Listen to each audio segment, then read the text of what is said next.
Hey guys, in this video we're gonna talk about how you can claim a username over on Discord.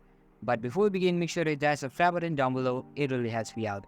So guys, first of all, open up your Discord application on your PC and just make sure you are logged in with your account. After logging in, you'll be brought to the account's main page, and in the left side menu, you will be able to select the preferred server. At the top of your screen, there will be a banner stating update your username, or if you haven't logged in with your long time, then a pop-up will be displayed in the screens. Since I've already changed my name, I'll show you a screenshot of it. It says that Discord is now changing your usernames with the tags to simple ones so that they're easier to remember, and your old username will be displayed as a badge on your profile that you can disable if you want.